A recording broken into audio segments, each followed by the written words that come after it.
Gracias por la alabanza. Vamos a buscar en la palabra del Señor Habacuc, capítulo 3, versos del 16 al 19. Habacuc, capítulo 3, versos 16 al 19. Oí y se conmovieron mis entrañas, a la voz temblaron mis labios, pudrición entró en mis huesos y dentro de mí me estremecí. Si bien estaré quieto en el día de la angustia, cuando suba al pueblo el que lo invadirá con sus tropas, aunque la higuera no florezca, ni en las vides haya frutos, aunque falte el producto del olivo, y los labrados no den mantenimiento, y las ovejas sean quitadas de la majada, y no haya vacas en los corrales, con todo yo me alegraré en Jehová, y me gozaré en el Dios de mi salvación. Jehová, el Señor, es mi fortaleza, el cual hace mis pies como de ciervas, y en mis alturas me hace andar, al jefe de los cantores sobre instrumentos de cuerdas. Y yo creo que ustedes están muy familiarizados con este pasaje de la Escritura. El trasfondo histórico de cuando Habacuc escribió este pasaje es muy similar al que nosotros estamos viviendo hoy en la historia. Ahora mismo estamos enfrentando situaciones muy difíciles en nuestro país y podemos decir que hay como una falta de justicia, y también podemos decir que hay una gran franja entre los ricos y los pobres, y todas aquellas personas que tienen poder realmente ahora se encuentran oprimiendo a los pobres. Y cuando Habacuc estaba escribiendo este libro, estaba enfrentando una situación muy similar. El reino de Israel del norte había fallado y ahora solamente se mantenía en pie el reino de Judá en el sur. Y cuando él escribió esto fue exactamente 20 años antes de la destrucción completa de Judá, lo que significa que prontamente iban a caer también, iban a fallar. Después que el buen rey Josías muriera, después de su muerte el país comenzó a enfrentar muchísimas dificultades. Y también muchos países poderosos vecinos estaban oprimiendo a este país ahora. Y ahora el país se encontraba en la situación de que tenían que ofrecerles a estas naciones cosas buenas. Por eso es que las personas que tenían poder estaban oprimiendo incluso aún mucho más a los pobres. Y esas personas ricas, en vez de ayudar a los pobres, estaban oprimiendo a los pobres aún mucho más. Y ellos en realidad se estaban volviendo cada vez más corruptos. En el medio de toda esa situación, el profeta Habacuc le pregunta a Dios: ¿cómo es posible que las personas de Dios hayan fallado a tal magnitud? Y si ustedes miran el capítulo 1, del 2 al 4, van a poder percibir esto. Lo veremos. Habacuc, capítulo 1, del 2 al 4. ¿Hasta cuándo, oh Jehová, clamaré y no oirás? Y daré voces a ti a causa de la violencia y no salvarás. ¿Por qué me haces ver iniquidad y haces que vea molestia? Destrucción y violencia están delante de mí, y pleito y contienda se levantan, por lo cual la ley es debilitada, y el juicio no sale según la verdad. Por cuanto el impío asedia al justo, por eso sale torcida la justicia. Este es el estado en el cual se encuentra el pueblo de Israel. En el medio de todos estos crímenes y en el medio de toda esta corrupción y luchas. Y había mucha violencia. La ley se debilitaba. La justicia no permanecía. Y se volvió la cultura del momento en que los malvados estaban oprimiendo a los débiles, a los justos. En el medio de toda esta situación el profeta le pregunta a Dios: ¿por qué haces esto? ¿Por qué haces esto? Pero Dios no le responde. Pero luego, finalmente, Dios le responde. Y este es el contenido de la respuesta. Israel está en el medio de toda esta situación así por causa de su pecado. Y como ellos han pecado, yo no puedo dejar que sigan viviendo de esa manera. Voy a hacer juicio, y este va a ser mi mensaje de juicio. Si miramos el versículo 6 del capítulo 1, porque aquí yo levanto a los caldeos, nación cruel y presurosa que camina por la anchura de la tierra para poseer moradas ajenas. Se refiere al país llamado Babilonia.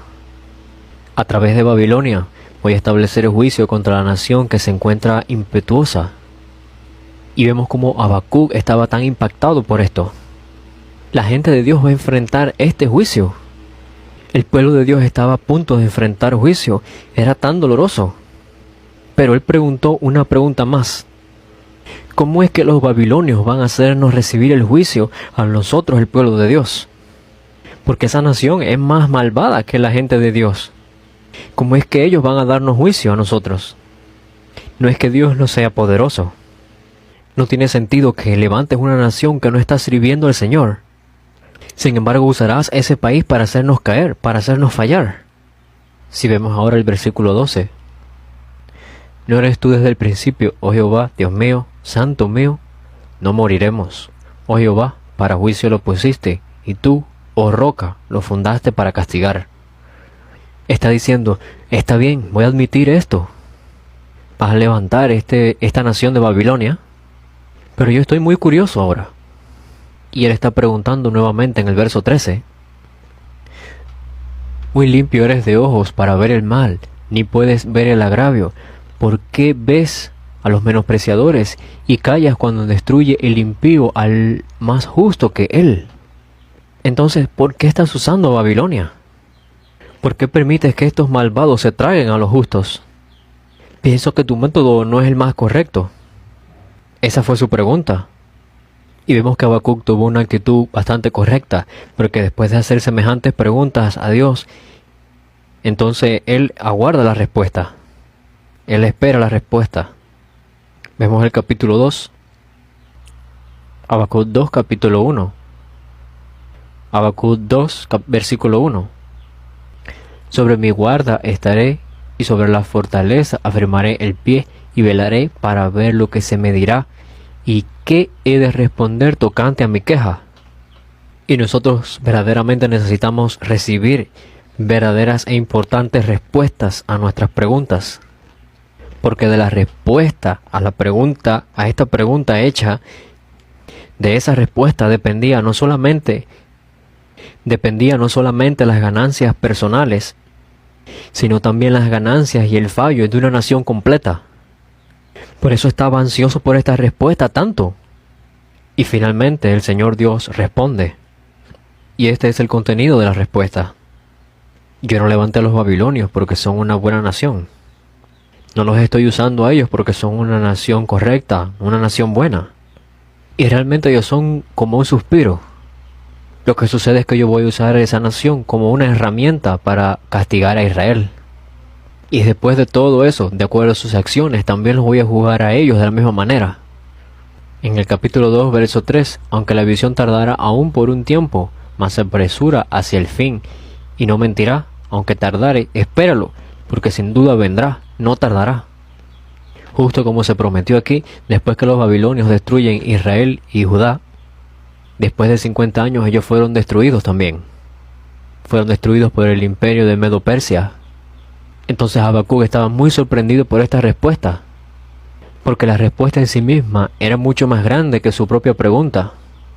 Entonces él pudo comprender que el pueblo de Israel iba a caer. Judá también iba a caer por todo el pecado del pueblo de Israel, y iba a ocurrir todo esto muy pronto. Y también pudo comprender que el pueblo de Babilonia, que iba a ser utilizado como una herramienta para castigar a Israel, iba a ser también destruido. Y después de todo esto, él se percata de que después de 70 años, Dios iba a restaurar al pueblo de Israel. Imagínense ustedes mismos que son Habacuc. Imagínense que ustedes reciben esta promesa de la destrucción de su nación. Y lo reciben 20 años antes de que ocurra. Y vemos en el capítulo 3 que Habacuc comenzó a alabar el plan de Dios.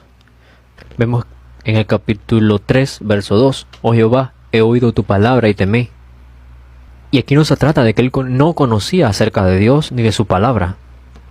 Ahora el que había apreciado todo el sufrimiento de Israel está haciendo esta declaración. Pero vemos que él se levanta maravillado. Aquí llega un punto donde él se maravilla en asombro. Es porque se percata que el Dios en el que él estaba creyendo es muchísimo más grande de todo lo que él había entendido y pensado. Él es quien controla toda la historia. Es el Dios todopoderoso que controla el mundo. Y Él tiene grandes planes para nosotros. Y Él para siempre nos ama, y nosotros no somos dignos de ese amor. Por supuesto que va a permitir todo el juicio y el castigo por causa del pecado. Sin embargo, después de todo nos va a salvar. Entonces, ¿qué significa que tus ojos espirituales deban de ser abiertos continuamente? No significa que tú vas a ver a ángeles, vas a ver a Satanás con tus ojos físicos. Significa que tú vas a percatarte de cuál es la realidad espiritual. Entre más cerca te encuentres de Dios, más te percatarás de tu realidad espiritual. Y una de las cosas que percibimos es Dios en sí mismo. Entre más cerca te encuentres de Dios, más capaz será de percatarte y de percibirlo con tus propios ojos. Y vas a ser muy sorprendido con algunas cosas. Vas a poderte percatar cuán grande, cuán malvado es tu pecado. Y todos los salvos de Dios van a poderse percatar de esto. Si verdaderamente no te has percatado cuán serio es el problema del pecado, tu problema del pecado, y si tú no te has encontrado con el arrepentimiento, significa que no has recibido la verdadera salvación. Verdaderamente clama por la gracia de Dios. Entonces será posible que te sorprendas por causa de tu propio pecado. Y también te percatarás de cuánto Dios odia el pecado. En muchas ocasiones tenemos este mal entendimiento. ¿Será que Dios se hace de la vista gorda con estos pecados pequeñitos? ¿O estos pequeños errorcitos Él los deja pasar? Él murió por un gran pecado, por toda la humanidad, pero estos pequeños pecaditos Él los puede dejar pasar. Y por supuesto, Él murió por ti, pero hay una cosa que has malentendido. Tú has olvidado la magnitud de la cual Dios odia el pecado. Cuánto Dios odia el pecado. No importa que sea pequeñito o grande. Tú no lo estás entendiendo. Has olvidado cuánto el pecado hiere a Dios. Y por supuesto así también los padres, como son pacientes con los hijos, y ellos esperan, aunque ellos cometen muchos errores. Aunque muchas veces estos errores le duelen muchísimo en el corazón. Continuamente reciben estas heridas en el corazón y quedan como cicatrices. El amor de los padres es tan grande y ellos siempre van a tratar de cubrir estos errores. Pero aunque esto es así, el error del hijo siempre hiere el corazón del padre. Entre más te aproximes a Dios, más te vas a sorprender. Cuán poderoso es Dios, tú vas a estar muy sorprendido por su gran poder. Cuánto de todopoderoso es Él. Y te sorprenderás muchísimo de cuánto Él te ama. Y al mismo tiempo vas a poder percatarte de cuán serio es tu pecado. No simplemente así entenderlo como una idea lejana y vaga, sino de una manera concreta, específica. Tú serás entonces capaz de encontrarte con esto. Porque por ese pecado en sí mismo es el que te ha estado guiando, es el cual te ha estado guiando constantemente hacia la destrucción. Por eso es que Dios ha enviado a su único Hijo, para que tú seas capaz de desechar el pecado, de volverte del pecado. Y así es como está escrito en Habacuc capítulo 3 verso 1. Dios es todopoderoso. Yo pensé que Él no iba a responder a mi oración y que Él no es tan poderoso, pero esto no es así. Él es el que controla la historia completa y Él está gobernando el mundo entero. Y Él tiene un gran interés en nosotros. El profeta fue capaz de percatarse de esto, por eso es que estaba tan sorprendido. Y después de todo eso, Él ora: Señor Dios, aviva tu obra en estos tiempos postreros. Y yo pienso que en muchas iglesias ellos aman este pasaje de la Escritura. Dios, por favor, en nuestros días, avívanos. ¿Qué significa? No se trata del avivamiento de hacer tu iglesia crecer en número. Este Dios todopoderoso ha decidido destruir Israel. Y el juicio se está aproximando cada vez más, y solamente te quedan 20 años. Pero aquí está mencionando acerca del avivamiento ahora. ¿Qué significa? El que Dios avive su obra en medio de los tiempos significa que Él va a darnos una nueva vida. Significa que el profeta está pidiendo una nueva vida.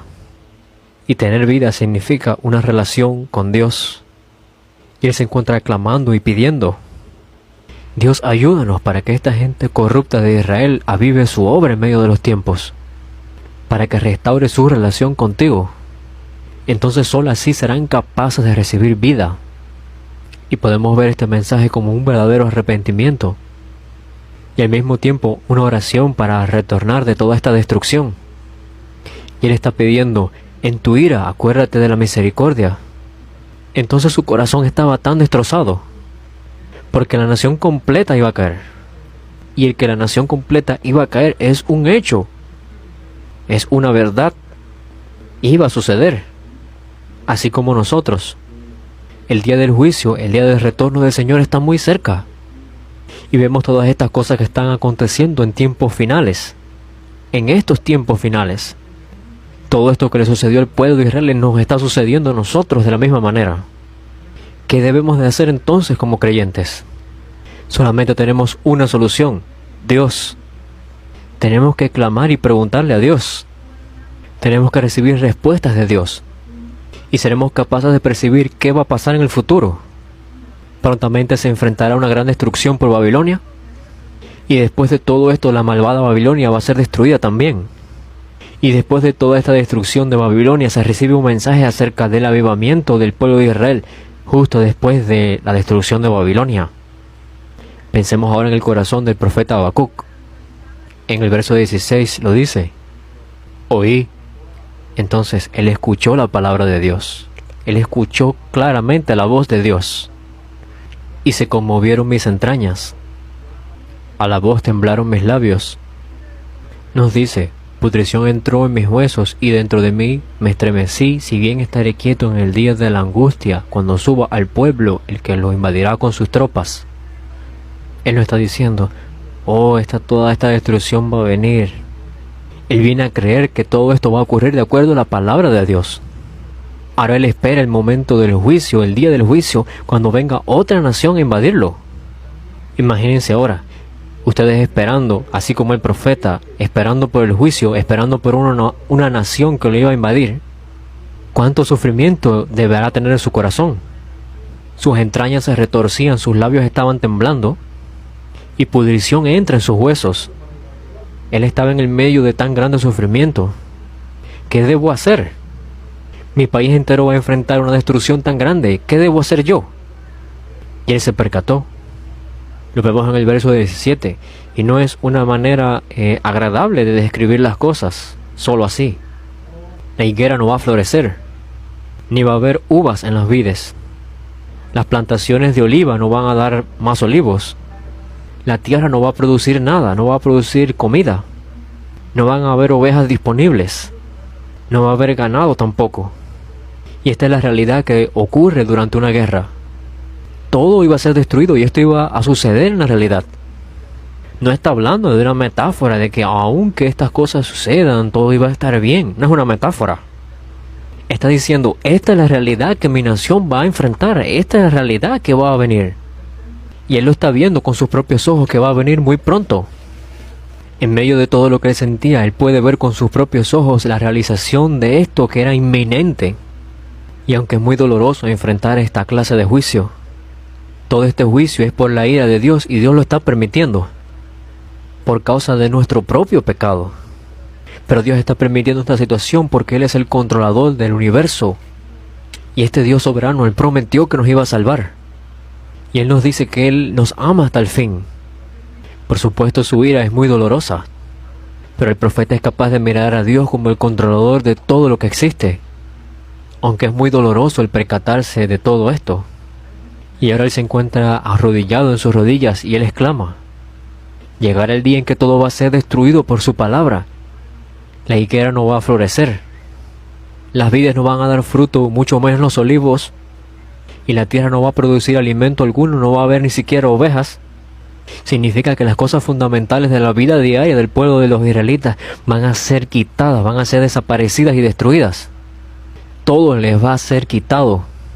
Aunque mi negocio caiga, aunque mi negocio falle, aunque mis amados me abandonen. Siento mucho decir esto, pero aún si mis hijos mueren, incluso si mis hijos sufren enfermedades y mis padres también, incluso si sufren muchísimos problemas financieros, Dios lo ha permitido así, porque Él es el Dios soberano que controla toda la historia. Y aún así Él presta atención a mí, y Él me ama. Por eso es que por causa de Él yo me voy a regocijar. Sin embargo, yo me regocijo en el Señor. Voy a estar lleno de alegría en Dios mi Salvador. Yo estoy conectado con el eterno Dios. Y el Dios eterno es mi Dios soberano. Por eso es que Él confiesa: el Dios soberano es mi fuerza. La expresión yo me alegraré en Jehová, yo me voy a regocijar en el Señor, no es una expresión simple. El regocijo en hebreo es llamado ranán.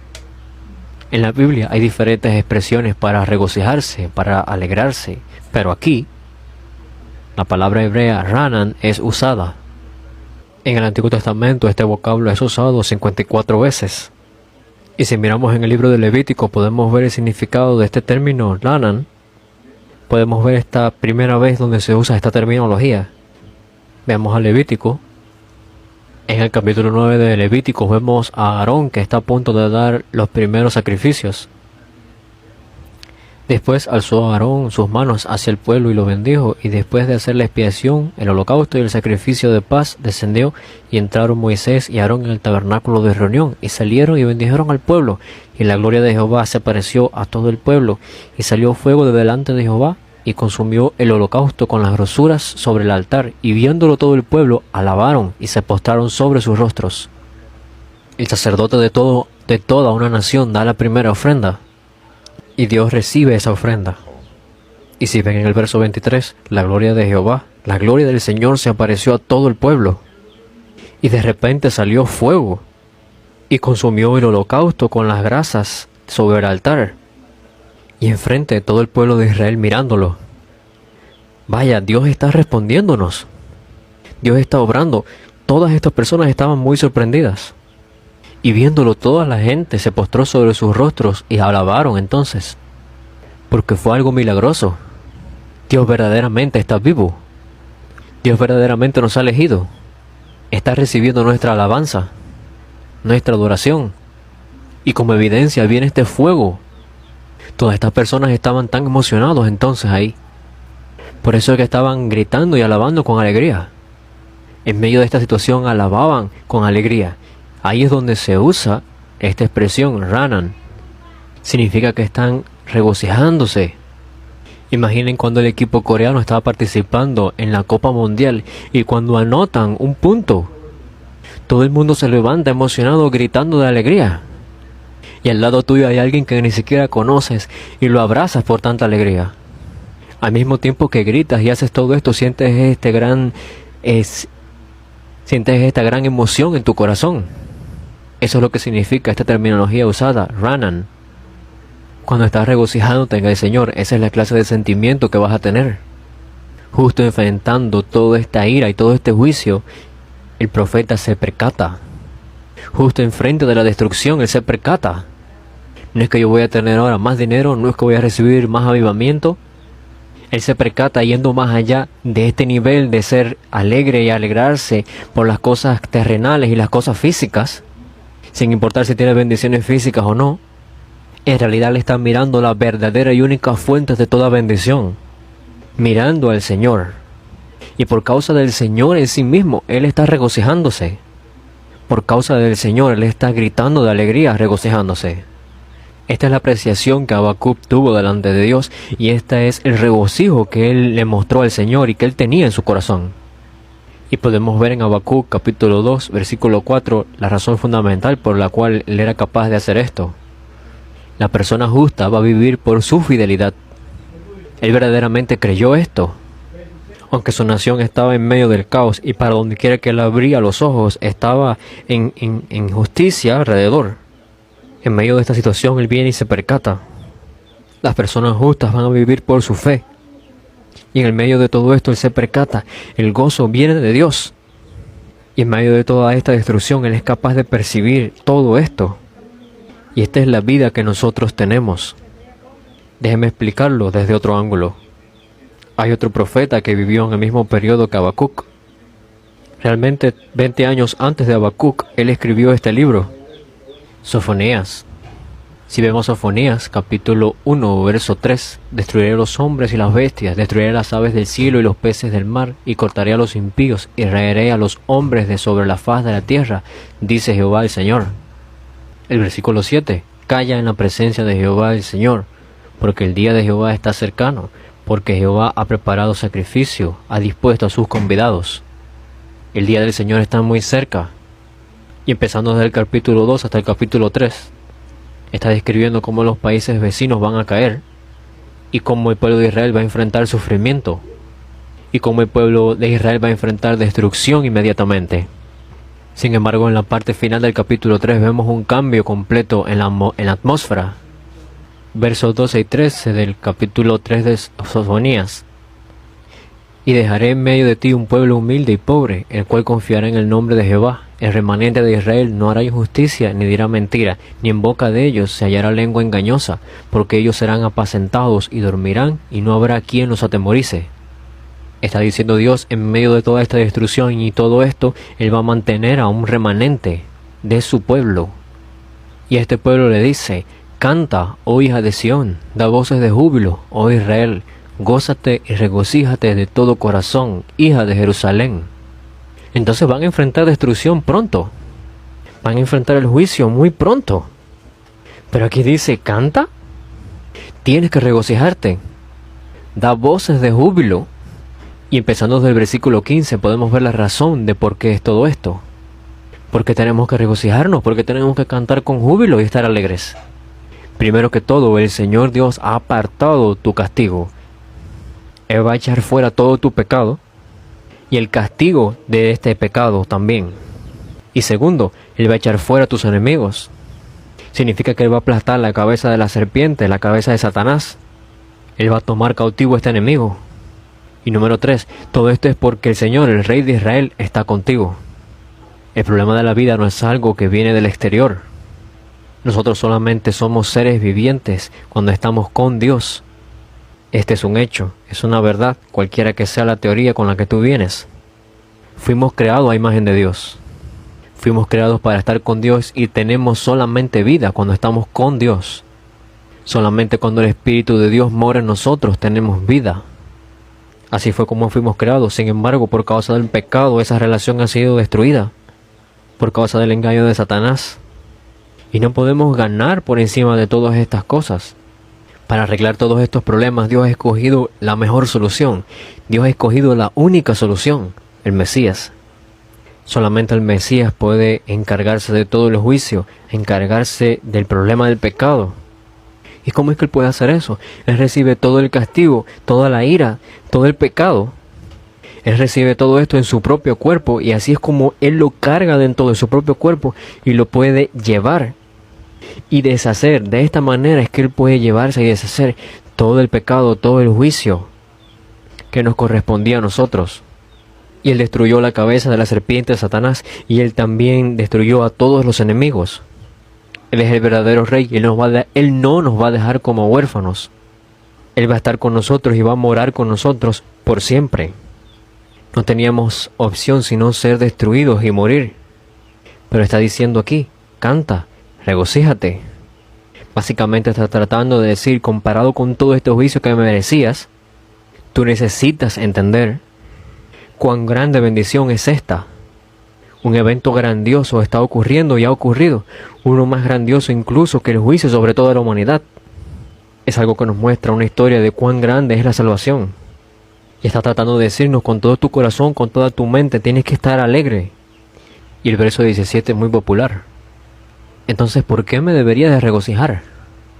Tenemos que estar alegres y regocijando y cantar, porque el Señor se ha llevado y ha quitado todo el juicio que nos correspondía, ha aplastado y ha quitado todos nuestros enemigos, y Él va a estar con nosotros.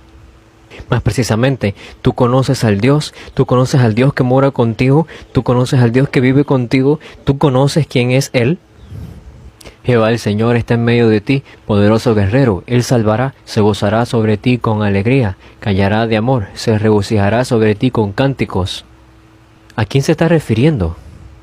Se está refiriendo a Dios que va a destruir su propia nación. Y parece que no tiene sentido, ¿verdad? Dios está a punto de sacar su espada para destruir su propia nación. Pero Él está diciendo que Él está muy deleitado con estas personas, con este pueblo. Y aquí está diciendo en este pasaje, dice que callará de amor, se regocijará, se gozará sobre nosotros. Significa que no va a castigarnos. Podemos imaginar a nuestro Padre, un gran general, en una batalla peleando con esta espada desenvainada. Aunque está usando esta espada empuñada en su mano, cuando Él viene a mí, Él se aproxima a mí como Padre. Y entonces será de esta manera que el verso 17 lo explica. Este profeta también se percata.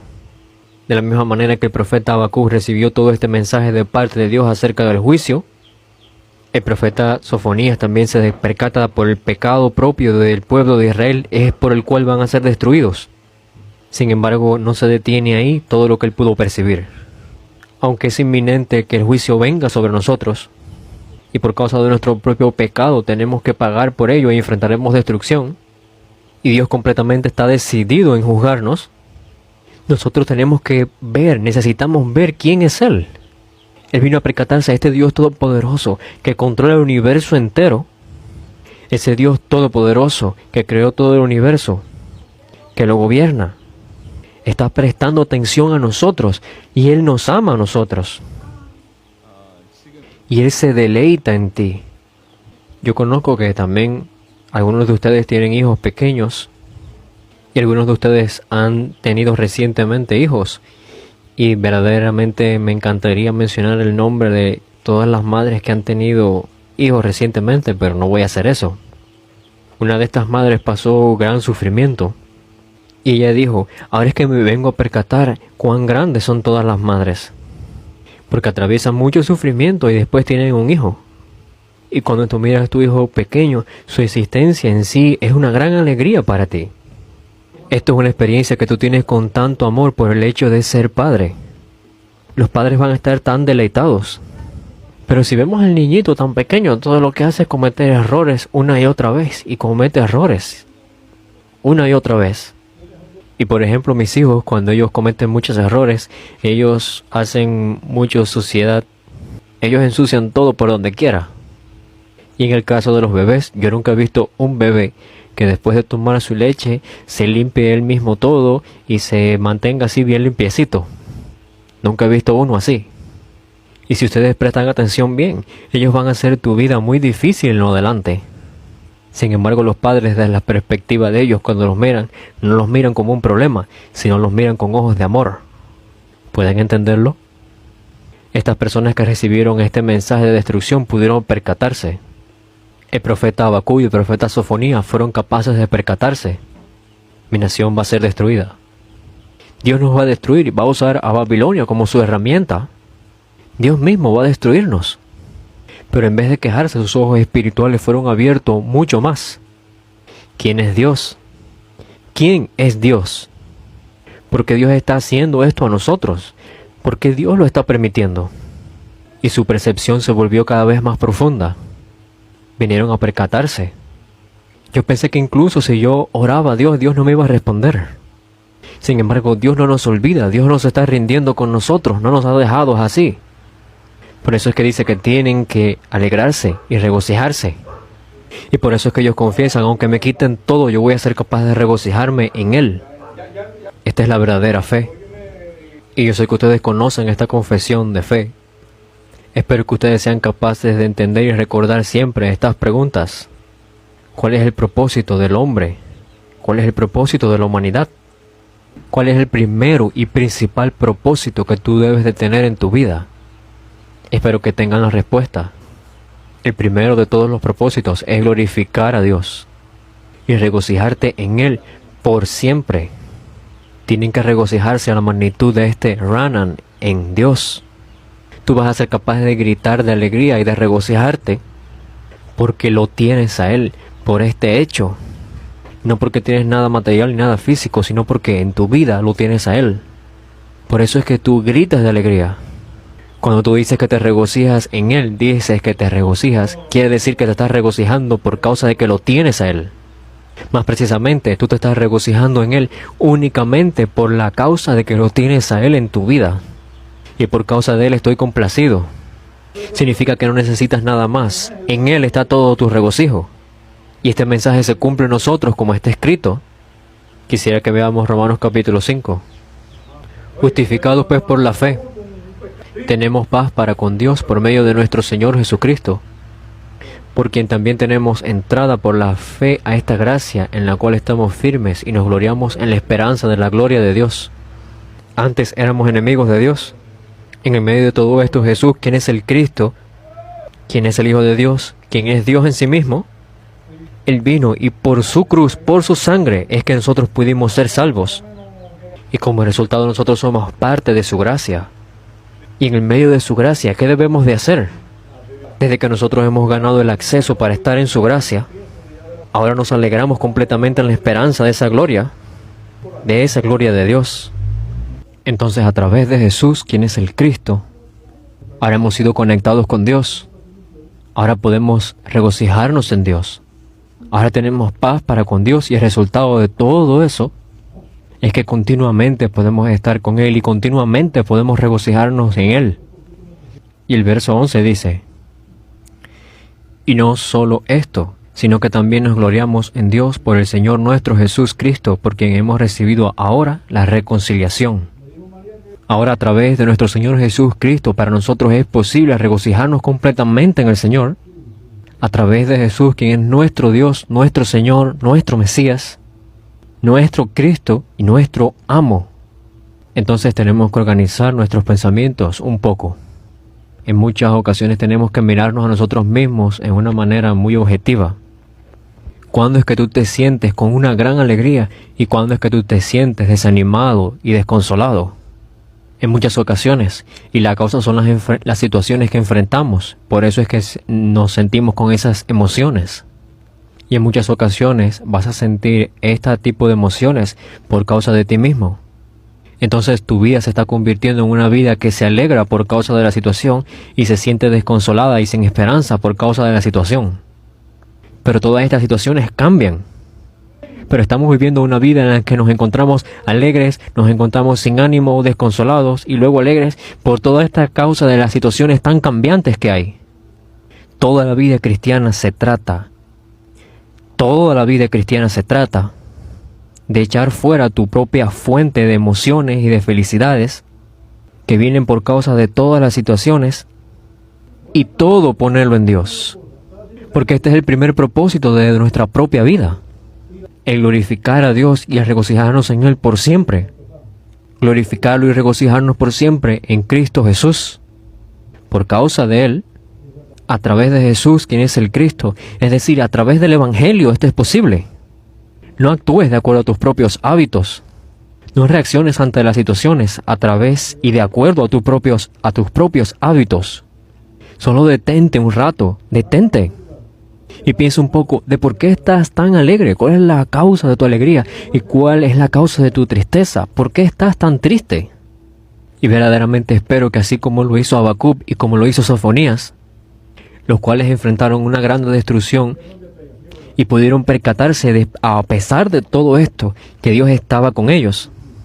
Por Dios ellos se regocijaban, por la causa de que Dios está vivo ellos se regocijaban. Y esta clase de bendiciones tiene que venir a nosotros. Ellos no se percataron y no percibieron nada de esto porque fueron entrenados por mucho tiempo. Pudieron percatarse a través de la palabra de Dios. Y la misma palabra de Dios ha sido testificada a nosotros en el púlpito hoy. No estamos enfrentando la destrucción únicamente de nuestra propia nación solo. Estamos enfrentando una destrucción de la humanidad entera. Y estamos enfrente de la eterna salvación. E incluso más que en el pueblo de Israel, en los tiempos de Israel vamos a enfrentar más destrucción, más sufrimientos y más situaciones cambiantes. Y bíblicamente nos dice que vamos a enfrentar situaciones donde vamos a ser completamente desanimados, donde vamos a ser perseguidos. Pero somos creyentes. Tenemos que creer en Dios. Necesitamos creer en Dios. Necesitamos creer en la palabra de Dios. Nosotros necesitamos creer lo que Dios nos ha dicho. Dios verdaderamente y claramente nos ha dicho cuánto nos ama y ha prometido salvarnos. Si verdaderamente creemos en estas palabras y si verdaderamente enraizamos nuestra vida en Jesús, quien es el Cristo, entonces vamos a vivir una vida con gran gozo y vamos a tener gran felicidad en ella. Algunos ancianos han dicho algo como esto. Hay un viejo proverbio que dice: aquellas personas que creen en el budismo son los que van a los funerales.